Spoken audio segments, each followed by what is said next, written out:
Yeah. Next bull or bear, sex robots. Where do I put the thing? My cleaning lady is going to find it, right? I mean, dude, my cleaning lady's pretty tolerant. You know, I occasionally walk around the place in my underpants, but I think she'd draw the line at a sex robot. The great thing about those Scandinavian countries, I mean, if you think about it, the climate's, you know, there are too many trees, but the one upside is that everything's thought out. I don't like porn, actually, very much. I mean, I can't claim that I don't watch it ever, because that would be ridiculous. Everybody's had a look. But I find the bits of porn where no sex is taking place vaguely interesting, because here you can see the mental workings of someone who has to contrive a backstory, okay?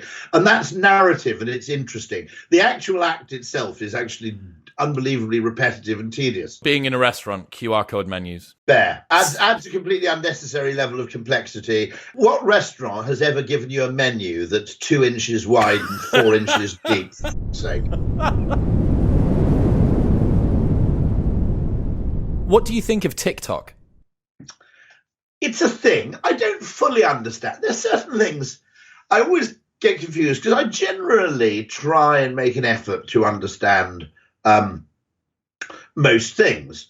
And I don't find it that hard to understand things that other people find baffling, like Trump voting. And I always argue very simply about Trump voting, okay? Look at it like this, okay? Imagine you work for a company and you can choose between 2 bosses, one of whom is slightly incompetent, you know, borderline alcoholic, say, but really likes you. And another person who's highly competent and technocratic, but you suspect secretly despises you, okay? You're going to vote for the first guy, okay? Simple as that. Now, that's absolutely incomprehensible to people in the technocratic elite, because they've always had, you know, since, I don't know, Clinton, they've had highly academic kind of technocratic Ivy League professors who they see as essentially one of them. So the whole behavior is incomprehensible. TikTok, to me, it makes totally perfect sense. There are a few things I find hard to understand. TikTok, I think I understand. It's essentially video Twitter, isn't it? I mean, but the music aspect of it, I think, is really, really interesting, because everybody, I think, wants to make a music video of their own life. And by making it really easy and manageable. So it's always interesting to look at things like Twitter and TikTok through the lens of choice reduction, or Facebook for that matter. In that MySpace gave you too much choice. And people felt, okay, I've got too much control over length of content, style of content. I'm not a graphic designer. My page is going to end up looking like shit. And then Facebook comes along and basically imposes some sort of aesthetic constraint on you. So there's a limit to the number of variables you have to agonize over. And Twitter undoubtedly did that. Facebook did it relative to MySpace, and I think TikTok does that in a different form by enabling music, but in a way that you can't cock up. So I think I think there's something going on there. And a very interesting exercise in choice reduction, by the way. Go online and try and buy a Jaguar I-Pace and compare it to the choice architecture for the Ford Mach-E, the Mustang Mach-E, or the Tesla. Now, interestingly, for products that are designed to be bought online, you don't want a huge amount of customization. Why? Because this is a bit like the paradox of choice. It is the paradox of choice. Conventional logic says that the more choice you have, the greater the chance you have of optimizing your own utility, your own expected utility. Therefore, the happier you should be. Actually, if you give people too many customization options, they will almost certainly end up being unhappy with an element of their choice. So the Jaguar one, for example, I went in and just as an exercise, I put in the top of the range base model. And then 3 pages later, I found myself asked the question, well, I wanted to pay £190 for fog lamps. And I kind of went, I'm paying 70,000 for a car. I'm not going to fucking pay, 100. And the price of the fog lamps was immaterial. It was the fact that I was being made to pay for them. And eventually I became so resentful at the level of kind of addition. Now, if you go to the Tesla or the Ford process, it's basically 5 colours, 2 kinds of wheels, 2 drivetrains.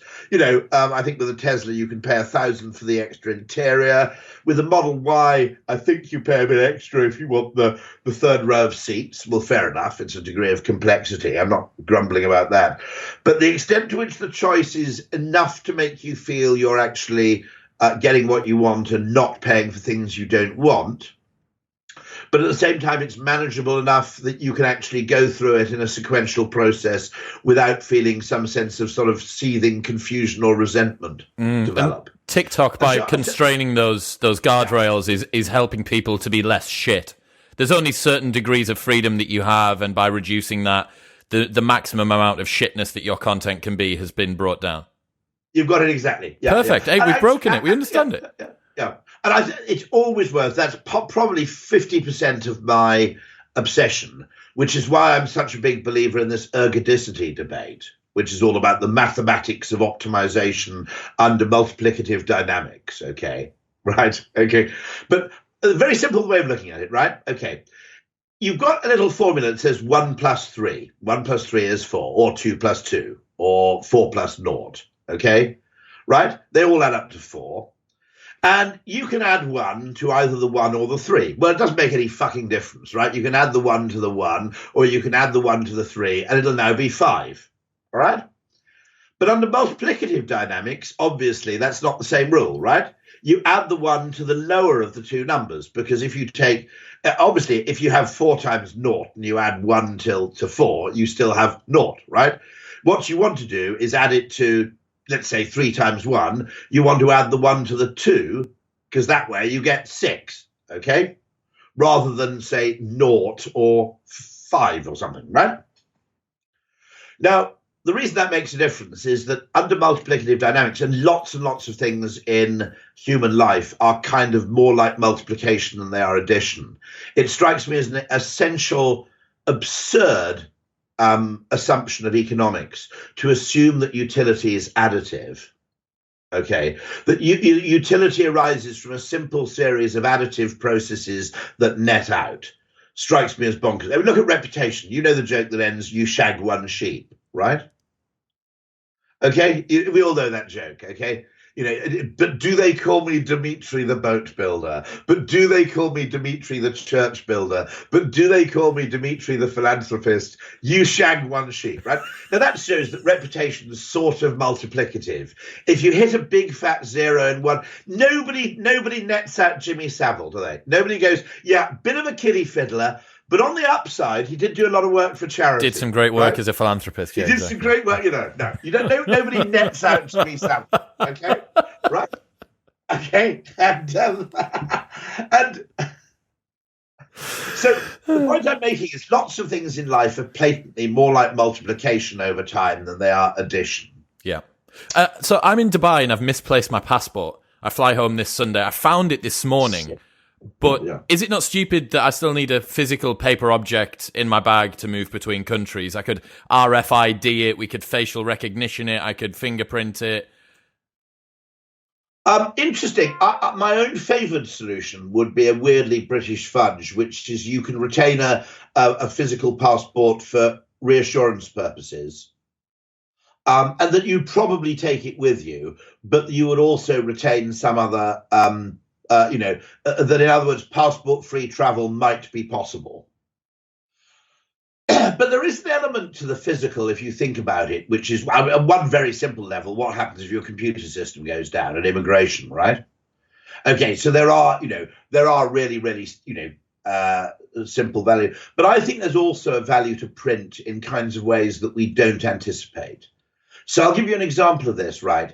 If you get into a taxi in Dubai or anywhere else in the world and it says tariff and it tells you what the prices of taxis are at different times of the day, and it's on a bit of paper that's laminated and stuck behind the taxi driver's back, as it were, I've got a reasonable amount of confidence that that's the price he charges everybody, because patently he doesn't get out of the cab every time a new passenger gets in and replace the tariff according to the expected wealth of the passenger. Okay. Now, if you have the price displayed on a digital screen, I've got the slight and not unwarranted fear, okay, I mean, I'll give you a lovely example of this. If you had a digital screen, how do I know he isn't applying the gringo tourist tariff? 5-star hotel tariff, yeah. Yeah, well, I had that actually, going to a 5-star hotel in Seville. Actually, I think this was a paper tariff, no, actually, there was no displayed tariff, I think. But suddenly this guy invents a €20 supplemento aeropuerto, which I'm pretty sure didn't fucking exist because nobody else I met had paid this thing. But he simply realized that I'm staying at this hotel. I'm almost certainly not paying for the hotel because I'm traveling on my own. Therefore, I'm not going to risk getting beaten up to save WPP shareholders €20. So eventually I paid his fucking supplemento aeropuerto and I went into the hotel. There's things like paper, which are kind of set in stone. Yeah. The other thing is that you've got to remember that if you wanted to fake something in paper, you can do it. You can fake a passport, but you can't fake passports at massive scale. Where there's possible some huge IT break-in would suddenly allow 2 million people to get fake rights to travel to the UK. This is the same argument as to why why the American election's still done on paper, right? Yeah, you should do it on paper. And incidentally, I think the growth of postal voting is completely unacceptable. I'm with the Donald there, because when I was a kid in the UK, you had postal voting. But it was basically confined to people serving overseas in the military. It wasn't because I was on holiday, right? Or people who are bedridden. In other words, you'd ask for a postal vote in the most exceptional circumstances.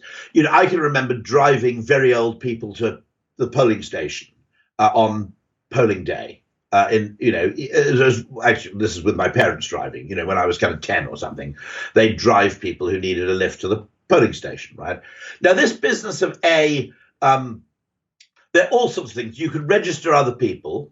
Once you've done that, if you've helped someone register to vote, if you're a member of a political party, you then enjoy something called reciprocation bias, which is, given that these people filled in the paperwork for me, I'd feel like a bit of a twat not voting for them. There's the possibility of coercion within households where the dad or someone else basically gathers up all the votes and votes collectively, okay? There's the possibility simply of non-privacy, that you could, in a coercive relationship, demand to see how the other person has voted. And there's also the possibility of fraud at scale, which, let's face it, the Americans don't have a perfect record of that, and that JFK didn't deserve to be elected in 1959, I don't think. I mean, there was a whole load of ballot stuffing in Chicago and places. And I think that it's not merely essential for the process to be honest. It needs to be seen to be honest, because the real point of democracy is not that you get a consensus on what government you want. It's that people arrive at a consensus around a sincere belief about what everybody else wants, right? It's not a simple matter of aggregating preferences. It's getting the effective consensus of everybody that this is the collective decision writ large. And the second you start having weird electronic things, and the second you start to have postal voting, I think that disappears. And I think it's highly dangerous. And we're seeing that now, right? We're seeing the fallout of that now. Yeah, so actually, oddly, although I think the result's genuine. I think Biden won. I'm not necessarily disputing that. I think for the longer term, this practice of widespread postal voting is getting a bit concerning. I'd agree. Also, you could argue that this is a decision, okay, which merits a walk. Right? Maybe it's 5 minutes. I'm not saying it's 3 hours standing in a queue and all that kind of shit goes on where there's, effectively voter suppression, and that's got to be clamped on as well. But this is a decision where I think it just merits a walk, right? To make it a bit serious.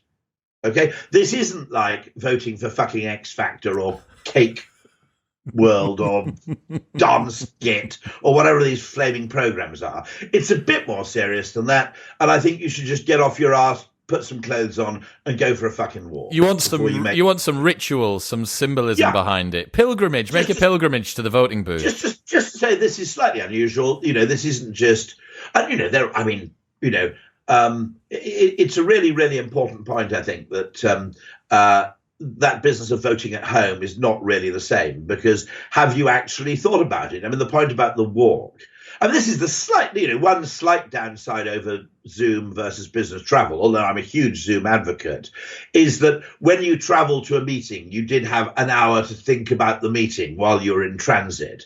And sometimes now you find yourself teleported into a meeting from a different continent with like 1 minute to prepare. And so, I mean, that's another point I'd make, which is I just think the walk is good. I get it. It says, okay, I'm going here. I'm making a tolerable degree of effort.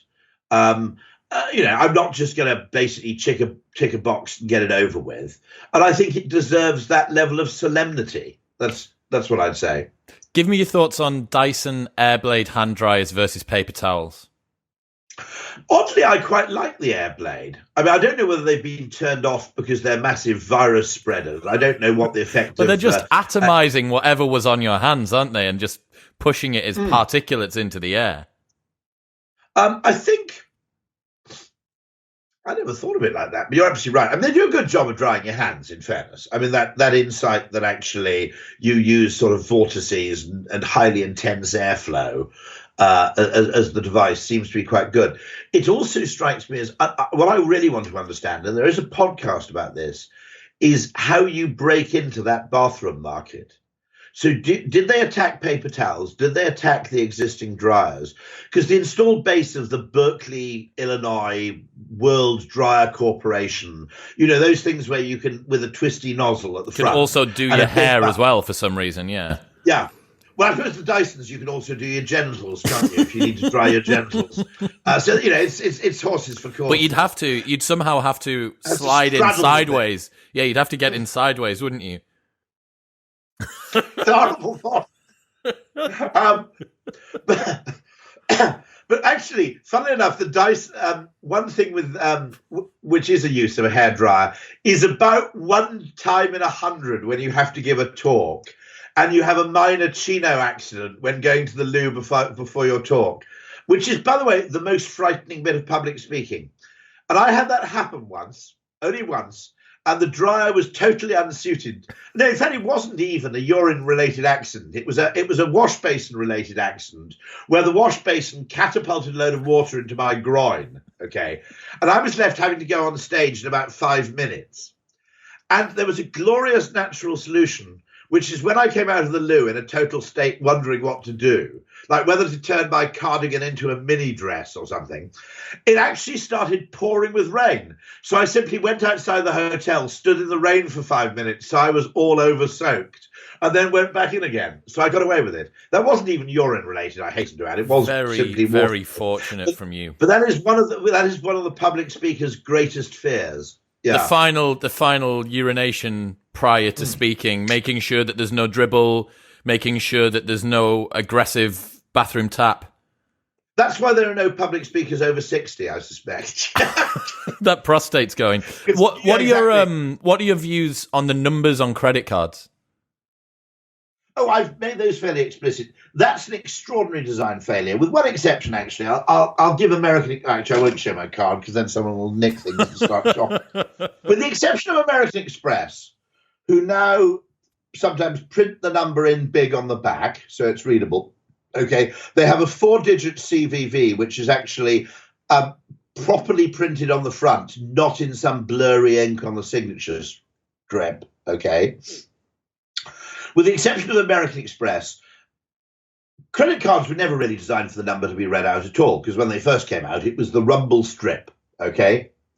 And the fact that very few designers have rethought the design of the card so the number is tolerably easy to read and the CVV number doesn't basically blur off. If you've ever been in a slightly sweaty climate and you've just carried a credit card in your shirt pocket, the chance of the CVV number remaining legible is minuscule. And the shiny things wear off a credit card, so that at some occasions you have to hold it at a strange angle to a bright light to have any chance of reading it. But I mean, actually, one of the weird things about design is that one of the cases where functionalism loses out to aesthetics is undoubtedly caused by the fact that most designers are just to be clear about this, I really venerate design and designers, so I'm not having a go. But most designers are 27 years old and they're working with something like a 38-inch 4K monitor, okay, on their desk. And what looks good on that is not necessarily readable in the real world because, I actually have to leave this pair of reading glasses on my desk at all times, because if I need to read a credit card number, or if I need to read a ready meal recipe instructions, cooking instructions are unbelievably bad. I mean, as I said on Twitter, I think, you need an arc light and the Jodrell Bank telescope to have a chance of actually reading them. And, and so these little things about usability in everyday life, the Don Norman, to be honest, I vote for Don Norman. He's still alive, isn't he? He's about 80. But I'd vote for Don Norman for president because I think a 4-year term where the government was entirely dedicated to improving the design of everyday activities and everyday things would have been. To some extent, that's Denmark, isn't it? The great thing about those Scandinavian countries, I mean, if you think about it, the climate's shit. There are too many fucking trees. But the one upside is that everything's thought out. Copenhagen Airport, you don't have a single moment of anxiety or confusion. And I think that's why they're so happy with large degrees of socialism, really, which is you don't mind paying a lot for government services if they're really competent. Fair point. Taleb says that social sciences are bollocks and unfalsifiable, and yet your career is being built on behavioural psychology insights, and yet you two are good friends. How's that work? Okay. I think social science is an area of inquiry, not an area for laying down rules, okay? The value I see to social science is largely that by having a far wider, how would I describe it, gamut of possible causal explanations for behavior. If you think about it, economics has this one, which it calls utility. And then you say, what's utility? And they say it's the thing that people try to maximize. And you say, what are people trying to maximize? Their own expected utility. And you go, well, hold on, that's completely circular logic. You might as well just say people do what people do. Okay, now, by actually trying to understand both in the lens of complexity theory and with a wider conception of human motivation, trying to understand why people do the things they do, the most valuable contribution of social science will never be the contribution of laws like physics. I'm always pleased there's a replication crisis because I said you'd never expect this shit to replicate all the time anyway. I've been in business long enough to know that something that works in one context doesn't work in another, right?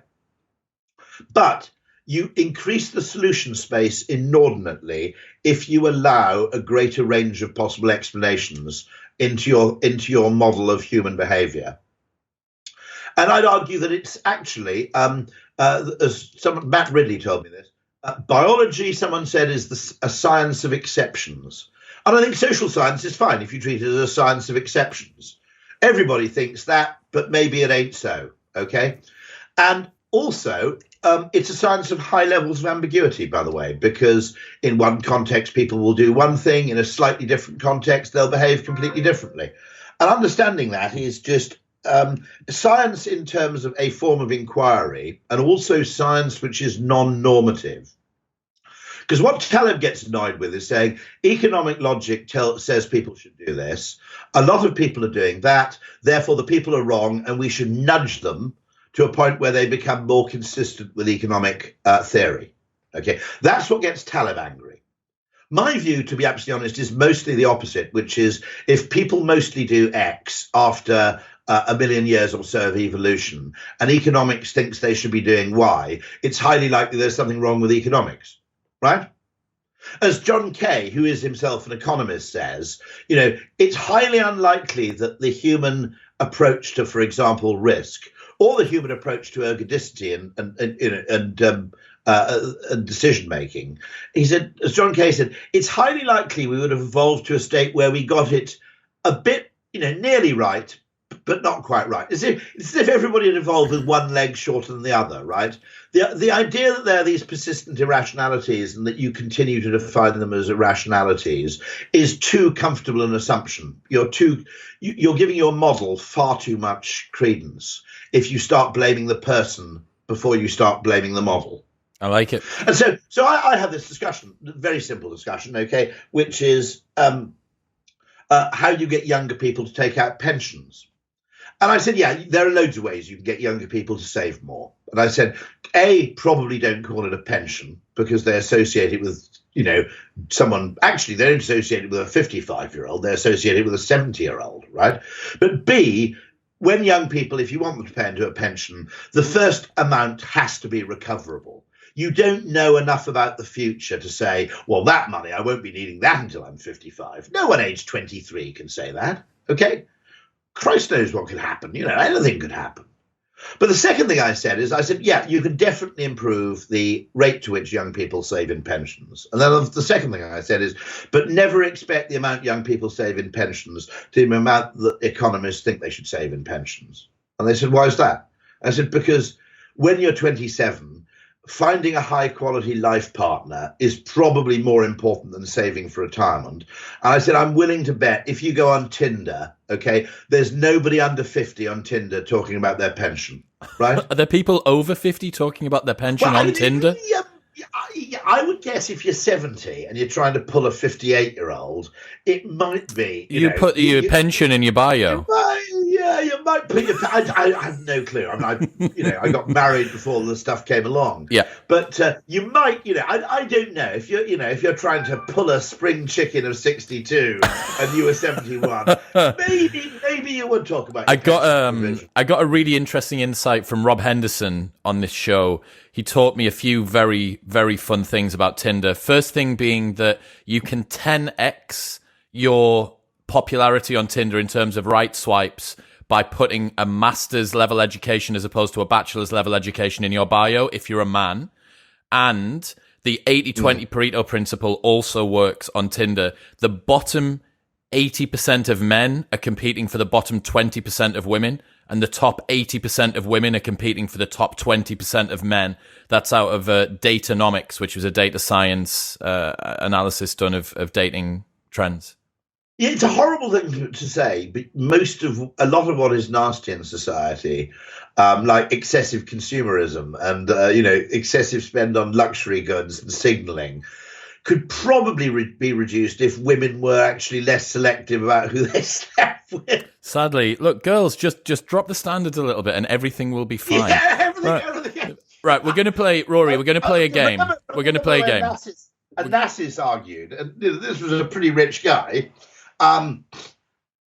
He said, apart from the very funny joke when somebody asked a Russian what would have happened if Mr. Khrushchev had been shot instead of Mr. Kennedy, and the Russian replied, I don't think Aristotle Onassis would have married Mrs. Khrushchev. But apart from that joke, Onassis actually said, if there were no women in the world, all the money would be worthless. And so there's elements, so it's totally 80-20 that you said that essentially the 80% of least desirable men are competing for the 20% of least desirable women. Yeah, and then the converse as well, which is just, hypergamy is a hell of a drug. That's incredibly extreme, but it's plausible. It's totally plausible. Yeah. And then the other thing is, but master's degree pays off for men, but not for women. Yeah, because women are signaling off. Very few women want to date a man who is not richer than them or not more educated than them. They'll take a man who's perhaps not as rich as them if he's incredibly clever, and that's presumably working on a trajectory. Being a hedge fund manager married to a university professor, female hedge fund manager married to a male university professor, or novelist if he's reasonably successful, tolerably successful, or artist would be okay. Whereas it'd be much more difficult if you were doing it's got to be some degree of scarcity signaling. And actually, the extent to which we use the educational system to signal our possession of scarce resources is one of the biggest grotesqueries in 21st century life. So the university, the higher education has become a luxury goods industry, essentially. It's Prada, it's Ferrari, it's horrible. Well, I mean, and I know that seems weird, but when I went to university, I did, I saw it as something to do because I was quite interested in shit. I didn't know, but I genuinely say this, okay, and this is at Cambridge University in 1987. No one discussed what job they wanted to do until the third year. The third year, beginning of the third year, you actually had to put in some applications for shit. Nobody discussed that shit at all, year 1 and 2. Nobody was talking about, I didn't know, if someone had said, I want to work in banking, I go, why do you want to sit behind a glass screen with a fucking pen on a chain, right? No, but this is less than a lifetime ago, okay? Now, okay, we acknowledge the fact that if you went to, Oxbridge or you went to a Russell Group university, your employment, certainly you thought that your chances of being unemployed were quite low. That was certainly true in the late 80s. But there wasn't this hyper competition that was going on. Nobody said, an MPhil is the new, is the new BA or it's it's just a pulling strategy. That's all it is. It's just a dating strategy. Get your MPhil, up your Tinder rating, fine. Yes. This is kind of scary, isn't it? Yeah. Right, we're going to play, Rory, we're going to play. Are men bothered that much about the educational level of women to the same extent? So it doesn't, or the earning power? It doesn't look that way, no. A man, the problem is, right, that women are the gatekeepers to sex. Men are always going to be the sexual protagonists. And given that, for the most part, we all have that friend who would take whatever he can get. And I think that kind of shows out in more than just physical characteristics as well. Plus, there's a classic dynamic of resource acquisition and kind of resource giver from the male side, right? It's very rare to find a man who wants, despite what my Instagram bio says, not many men want to be a trophy husband. It just seems emasculating and all the rest of it. Right, we're going to play a game, Rory. We're going to play a game. It's called Bull or Bear. And you're going. Right. I'm going to give you some different things, and you're going to tell me whether you're bullish or bearish about it, and a little bit of an explanation why. Fabulous. QR code menus. What for track and trace or for reading the menu? For being in a restaurant, QR code menus. Bear. Good. Adds a completely unnecessary level of complexity and means. What restaurant has ever given you a menu that's 2 inches wide and 4 inches deep, for fuck's sake? It's all the rage in Dubai out here, and there's a number of different ways. Do you have it in a single feed, like an infinite scroll thing? Do you have it across multiple tabs? Do you have photos of the food? If you have photos of the food, you've got to scroll for longer. Do you allow people to order on the browser? Do you have to wave the waiter over? It's very, very complex. There are 2 useful things about it. One, there is a heuristic that only fast food joints have photographs of food for some reason. Okay. Now, logically, you'd always have photographs of food on the menu, okay, to prevent you ordering something that you hated the look of when it arrived. But there's a heuristic that menus are textual in upmarket joints. It's okay for KFC to have a photo. It's okay for McDonald's to have a photo. But you don't do that at, the Manoir Cat Saison right here. And so the QR code menu would allow you to look at photographs. I would also argue that you might, but then in a large group of people, this doesn't really work. I mean, the QR code menu in a large group of people is going to be a flaming disaster because all it takes is one person to be technologically incompetent. The whole process of ordering. You've got a big bottleneck there. Right, next bull or bear. Okay, next bull or bear. Sex robots. That comes with me slightly in the category of things like anti-masking, which I don't fully understand. But I think to some degree one has to be short term. I think the Bass diffusion curve is going to reach a ceiling fairly low because apart from that, where do I put the thing? My cleaning lady is going to find it, right? Okay. I mean, unless someone invents some really clever way in which, right? I mean, dude, my cleaning lady's pretty tolerant. I occasionally walk around the place in my underpants, but I think she'd draw the line at a sex robot. Well, that was the advantage of the fleshlight, wasn't it? That the fleshlight could be hidden away as a flashlight. That was the whole point of it. But shy of being able to tumble your sex doll up into a suitcase, which also, if your cleaning lady finds, is going to cause more downstream complications. Yeah, I mean, grief. No, I'm going to say I'm bullish, but I don't think I think it's going to reach an asymptote of market penetration, which is an awful word to use in the context. At around the kind of 15% level. I don't think I'll ever have a sex robot. Well, no, never say that. But it strikes me as slightly implausible. Okay, next one: smoking and vaping. Long-term bearish on smoking, bullish on vaping. I think one of my most heinous views is I think there are benefits to nicotine, mental and other benefits, which we will eventually acknowledge if people stop being quite so kind of Manichaean about everything. It isn't the nicotine that's harmful about smoking, it's the other shit. That's what's unusual. In alcohol, it's the alcohol that's the problem. The bit that gives you the fun is also the problem. In smoking, the bit that gives you the whatever mental, capacity it is the thing that does most of the harm. Got you. Fast fashion. So I'm actually very bullish on nicotine. Yeah, bullish on nicotine overall. It's the delivery mechanism that's the problem. Yeah. So fast fashion, basically, will it become unfashionable to wear fast fashion because it kills polar bears and sweatshop workers, or does it not matter when it's £4 a skirt? I hate to say this, but the tragedy of fast fashion is that this is the tragedy of fast fashion. Okay, logical mid-market fashion. What you might call Marks and Spencer's clothing, or Jaeger's just gone into administration. That's pretty upmarket, but it's mid-market, upmarket, mid-market, okay? The problem they have is you get an endorphin rush from a bargain and you get an endorphin rush from an extravagance, but you don't get an endorphin rush from mid-market retail. So I always have this problem that something I can wear once that costs a tenner, I'm getting quite a lot of kick for not much money, right?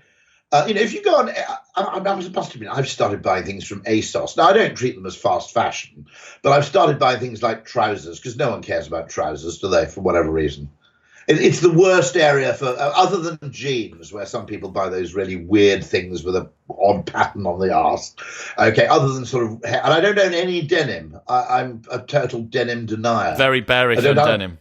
I don't know, but no, I'm not bearish because it seems to be, it's very Lindy, as Taleb would say, denim. It's very been around for a long time. And it's survived a hell of a lot of, changes in fashion. I just don't understand it as a fabric. Why would I wear an uncomfortable fabric that's not, that fades unpleasantly? What's the trouser of choice then? Is it sort of more of a chino, like a comfortable chino material? Yeah, as you get older, of course, the elastic waistband suddenly arouses extraordinary appeal. No, but I mean, of course, under video conferencing conditions, our freedom in the trouser department has gone up massively because I've got a theory that if women didn't exist and if social convention didn't exist, most British men would wear shorts every day. That's my life. That's what my life is like, because I'm not accountable to people for the way that I dress. Right, no. Final one. OnlyFans, bull or bear? OnlyFans. So it's the direct to consumer adult actress or actor platform, which is blowing up quite a lot in America at the moment. So it's decentralized the earning potential for either amateur or professional actors and actresses.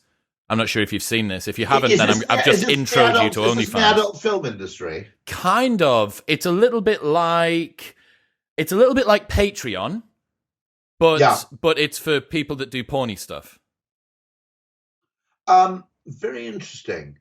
You have seen that guy from Bolton who rings up the woman on Babe, whatever it is, Babe Cam, and asks her where she got her. What biscuits are you drinking? Yeah, what biscuits are you eating? Yeah. I have to say, I find those unbelievably funny. I love that kind of context.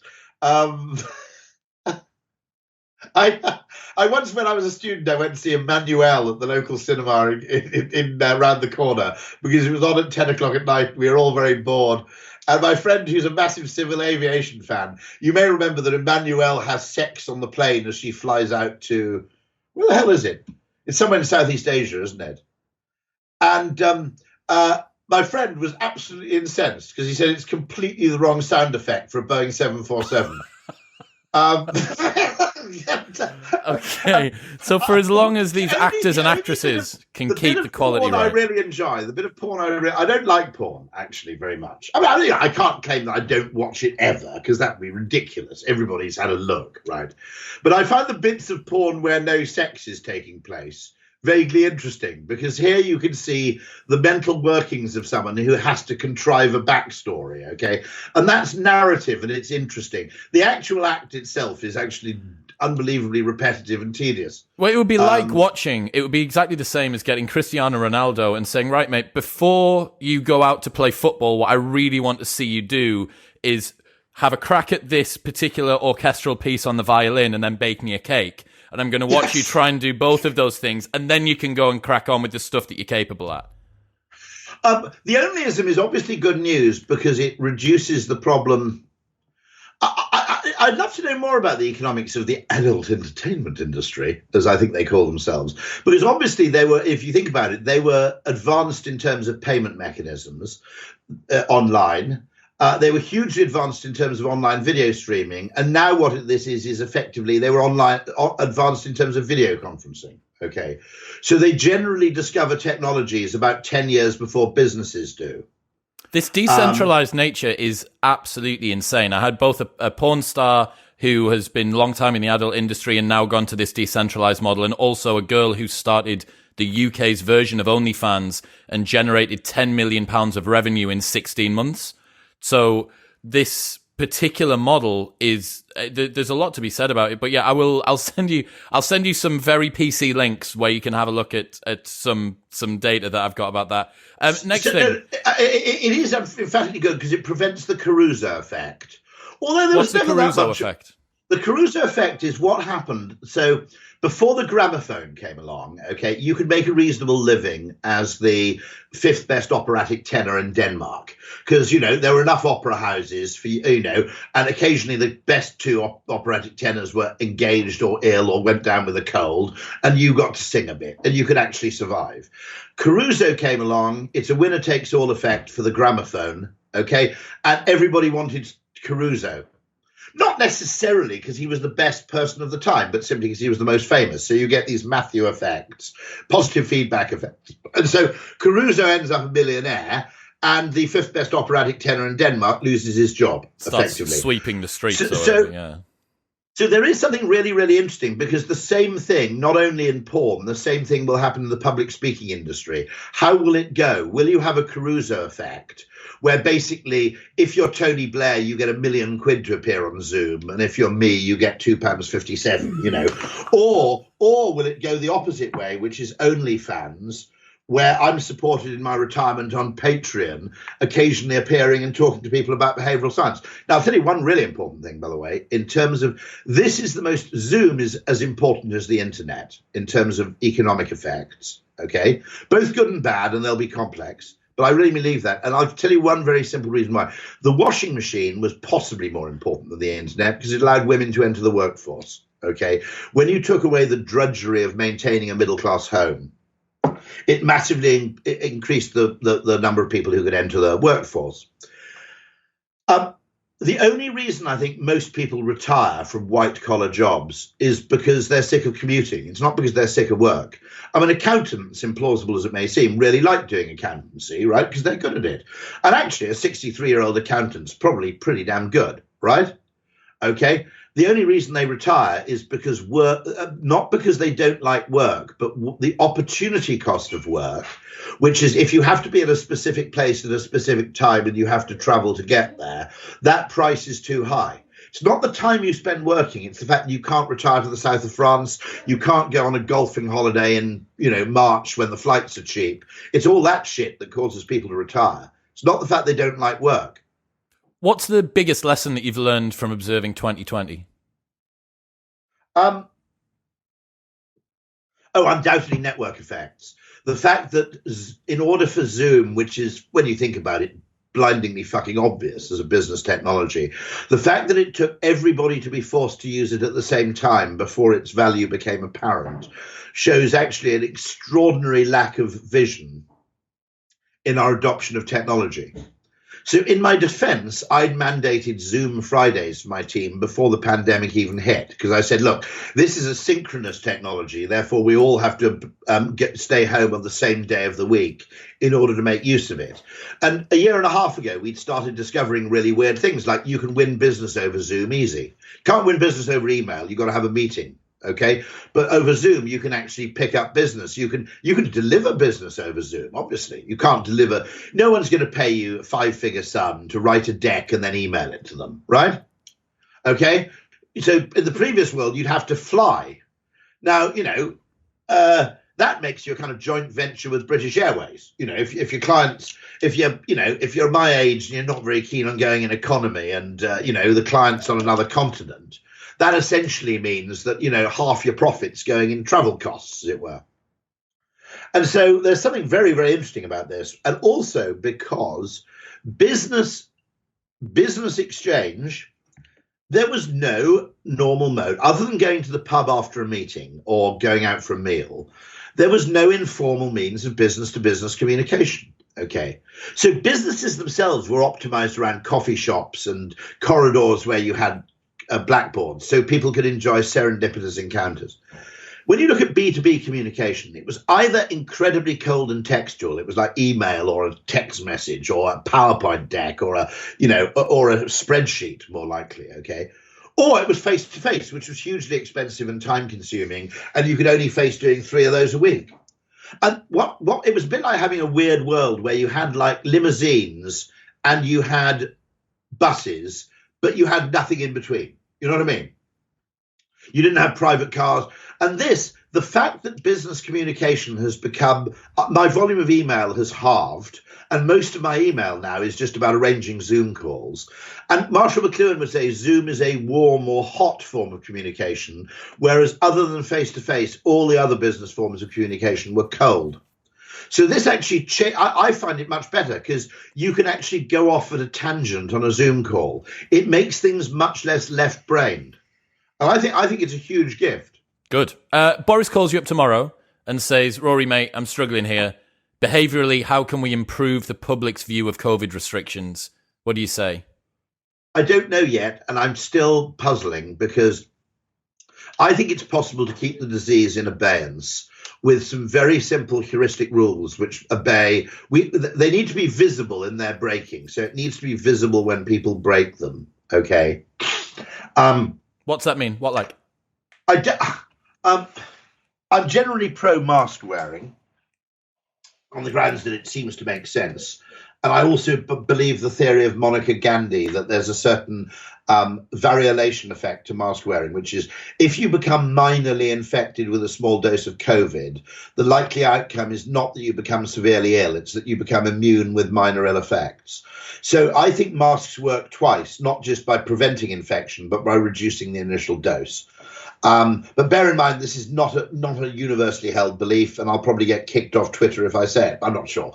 But I genuinely believe I think there might be a double win in that respect. I also think masks benefit other people as well as you. So there's a double win in that sense. So if you look at those dimensions, masks might be working in 8 different ways rather than just one. And by doing that, it's quite obvious when someone breaks it, right? My neighbour in Fulham, her upstairs neighbour in the flat above, basically held a party for 8 people the night before last. Now, here's an awkward thing in a country like Britain. What do? You don't dob on your neighbour, okay? Right? This isn't like East Germany. And even she, who doesn't like her neighbour very much, goes, okay, my relationship would be impossible if I were known to have dobbed on my neighbour and rung the police. So you need some degree of voluntary compliance. And among the young, that's disproportionately difficult because they don't really perceive much risk. And I don't know quite what to do there, but I think it'll be possible to close certain mass events and to have some sort of. We don't know the extent to which private parties are actually causing the hotspots, and I think it might be quite high. So maybe what you want to do is get people out, is actually ban parties at home and open pubs under stringent conditions, or create outdoor spaces. It looks like the rate of outdoor transmission is pretty tiny, to be honest. There are also things about ventilation which nobody's investigated. There are also things about sprays and ultraviolet light which nobody seems to have investigated. So I think the mask is important because it acts at the bottleneck of transmission, okay, which is the mouth and nose. We don't seem to have the level of contact-based transmission that people anticipated either, do we? And by which I mean we would have noticed if postmen had started getting very ill or something like that. But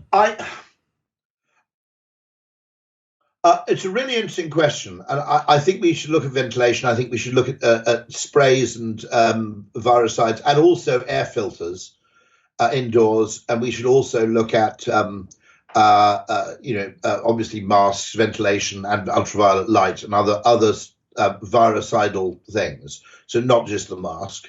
It seems a bit weird that we focus purely on hand washing and masks and haven't investigated, sprays which can kill viruses quite effectively. What else? I mean, I'm a bit sympathetic with the government, and the reason for that is the only people who seem to know exactly what we should have done are all working in journalism. Journalists seem to have a ludicrous idea about how simple this is and how, it was obvious we should have locked down early. Actually, it looked like the rate of infection was already falling before lockdown was imposed, simply because of voluntary measures, for instance. And in London and places, the absence of tourism, you see, would have been highly significant. So, I mean, it's incredibly difficult. What this shows in total is that we're used to the pretense of knowing what we're doing. Okay. Now, I don't think we know what we're doing most of the time, but most of the time we have a discipline like economics, which allows us to pretend we know what's going on. And so we can post-rationalize lots of outcomes. And that allows the kind of scientific brigade to become overconfident. This is genuinely a case where, okay, we will know in about 2 years' time what we should have done. In defense of any government, I mean the Belgian government, the French government, the Irish government, right? I mean, there may be things like Germany had a very bad flu season, okay? The UK didn't. Now, those things can actually affect susceptibility going forward. So we look at the Germans and we naturally assume that's because of, it's like racism, actually, that because they're highly competent. But the Austrians similarly had, very, very light. Switzerland, weirdly, has now become very severe in the second wave, okay? So first of all, we often make total generalizations about countries and based on national stereotypes, actually, I think Greece had a fairly light COVID thing, but Greeks are incredibly bright people, but nobody ever says we should look at the Greek model, okay, because that's just not what you do. Very, very good medics, actually. Generally. So one of the interesting things is that there's an awful lot of national stereotyping going on, and there's an awful lot of generalization going on. We're typically looking at things at a national level, which may not even be the helpful way to look at things at all. Maybe we should have localized more. But I just want to know if anyone has got a solution to that fact of how you stop your younger neighbor having a party under lockdown without dobbing them to the cops. Strikes me as a really interesting question. Now, in the first phase of lockdown, you can do that because simple social stigma would be enough. But that's getting increasingly difficult. And I genuinely don't. My view is that at some point we'll know what we should have done. Probably it might even be a year and a half, 2 years, because they're really weird things. Why is Switzerland having a big second wave suddenly? You notice huge discrepancy between, say, Oman and the United Arab Emirates. Certain countries. New Zealand, of course, had the benefit of getting it late, and it's a bloody island in the middle of nowhere. So we're going, isn't the New Zealand government brilliant? Well, yeah, they are brilliant. Okay, they did it very well, but they had opportunities which other people didn't. So it's kind of, it's kind of complex. The other thing, by the way, is that if you lock down, it's worth remembering that if you lock down too soon and people don't have enough time to prepare for it, you end up with a lot of people breaking the rules, right?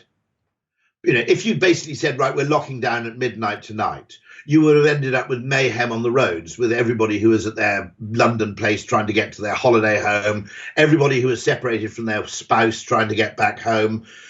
So at some point you have to actually have a delay for behavioral reasons, not for epidemiological reasons. Yeah. So this shit is not fucking easy because you're at the intersection between ethics I mean, I think we should have done more deliberate infection experiments actually on the young. Not in the very early stages, but I don't think I think some challenge trials a few months ago would have made sense actually to understand more about the because it's asymptomatic for the early stages. We know very little about the early stages of development and what separates out an illness with severe outcomes to an illness with trivial outcomes.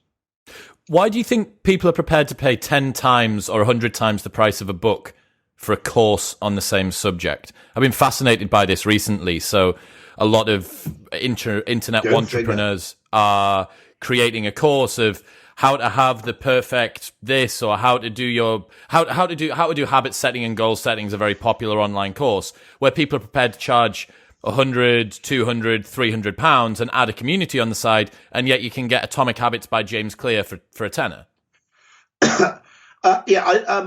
It's a bit of an espresso effect, I suspect, because when you frame something in the field of education, I mean, I can remember at work occasionally I'd buy a book for the team, or a behavioural science book, and I'd claim it out of the training budget, and that was considered actually a bit of I'm not sure you can do that. I said, it's a book, it's fucking training, right? Why is it okay to claim for some person to come in and talk to us all, but it's not okay to buy everybody a book? Potentially from the person who was giving the talk, even.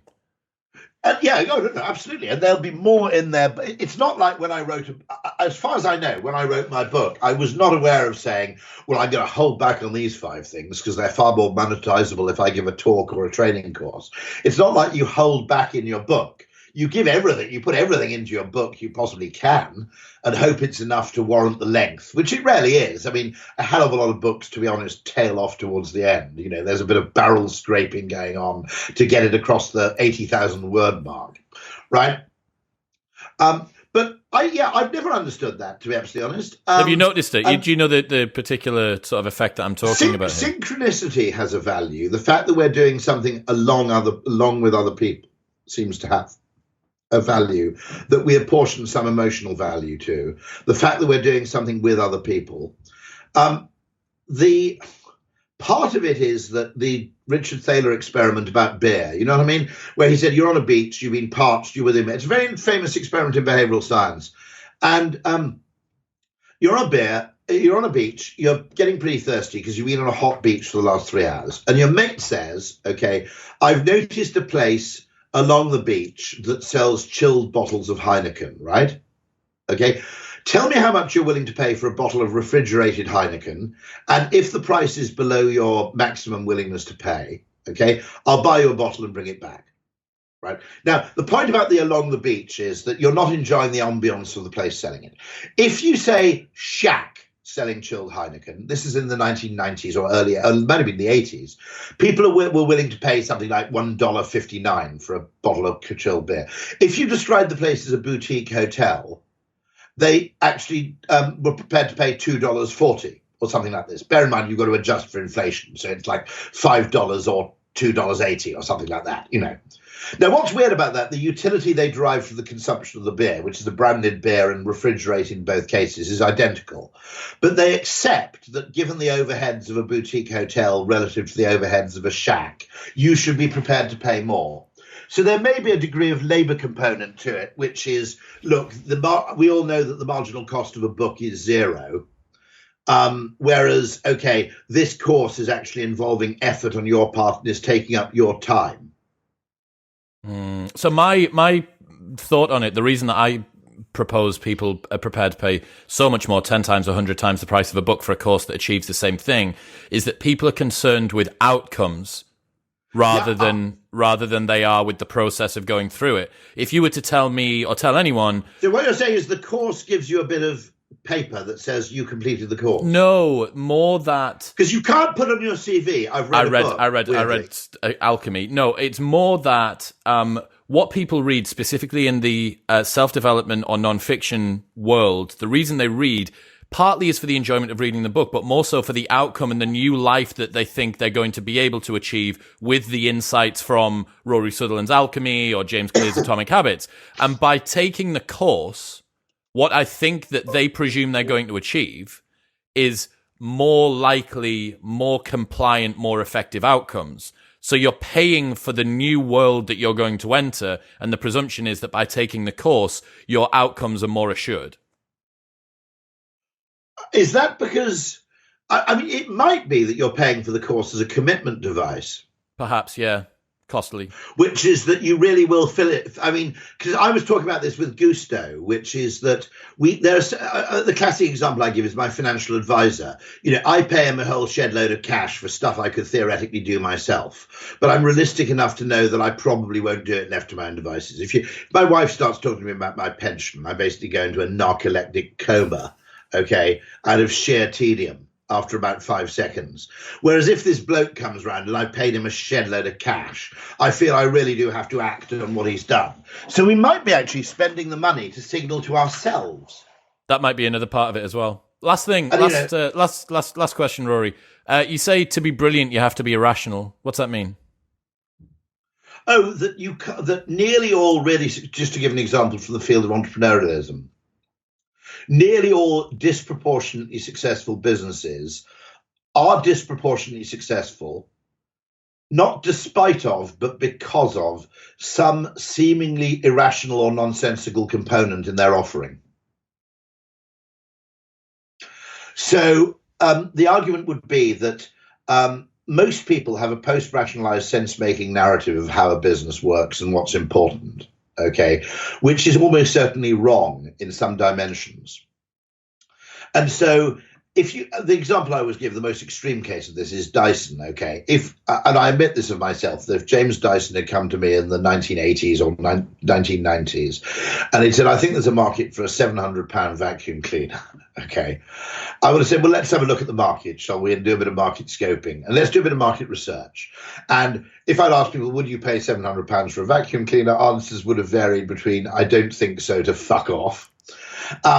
And if I'd looked at the existing vacuum cleaner market, I would have seen that Miele was a grudge purchase. It was a distressed purchase. Nobody enjoyed buying a vacuum cleaner. You know, you had a Miele at around 250 quid. You probably had a Henry at around 80 or 100 or 110 or whatever they are. Maybe the Miele stretched to 300. But you basically go, okay, Jim, look, mate, don't give up the day job. And then if James had turned back to you and said, but wait, you haven't heard about my £400 hairdryer, you would have had him escorted out of the building, okay? And so what I'm saying is that conventional marketing approaches probably encourage us to produce products that are kind of okay. But the point is, people aren't interested in okay because they've already solved the problems that okay solves. What they haven't solved is the problems that weird solves. And so, the Uber map is an example of what I call psychologic. It's ingenious because it doesn't increase the speed at which your car turns up, but it massively reduces the pain we experience in uncertainty while waiting for it to arrive. I think, there are huge, huge things you could do. Huge things you could do which would effectively make it possible. We don't have metrics for the human emotions. And so we're trying to improve human emotional state by optimizing things which don't really correlate neatly at all. We're trying to optimize speed and time and cost and distance and all these things. It's like HS2. Right? We're trying to optimize an engineering problem as though it will solve a human emotional problem or behavioral problem.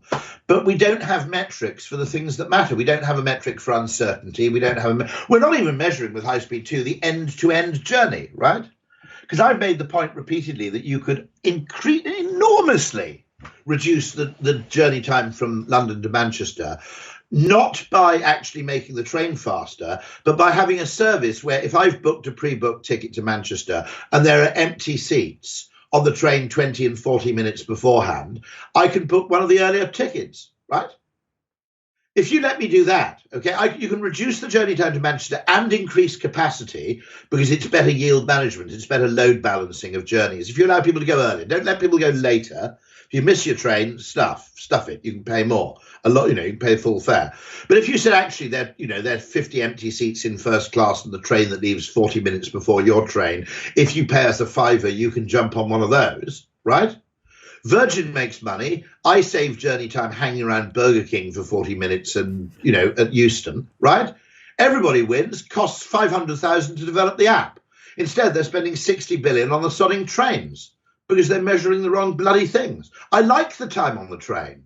Most Mancunians don't want high speed too because they're fine with things as they are. And the reason is that most people don't travel to London often enough that let's say a sort of, I don't know what it is, I guess it's a 40% reduction in journey time or a 30% reduction in journey time, just doesn't make that much fucking difference. The point that you made about Uber, it's one that I've heard you make before. Have you heard of teleoanticipation? Now, teleo is as in teleological. Yes, correct. So it's goal-based anticipation, and we find it painful, do we? Yeah, so very much as you know about the way that Uber works or the way that Disneyland works, where they say 10 minutes from this point, 5 minutes from this point. It's not necessarily about the wait, it's about the ability to anticipate. But teleoanticipation was a term coined by Hans Volkart Ulmer to describe our knowledge of how an eventual end point influences the entirety of the experience. And he used endurance sports as the medium. So researchers in the field have probed what happens when you hide the finish line, surreptitiously move it or take it away entirely. So there's this very famous backyard race, which you might be familiar with, where they have to run 4.16 miles every hour, which is like 100 miles per 24 hours. But the point is that they just keep going until everybody stops, until the last person is standing. So there's no end to this endurance event. They just run this loop and run this loop and run this loop.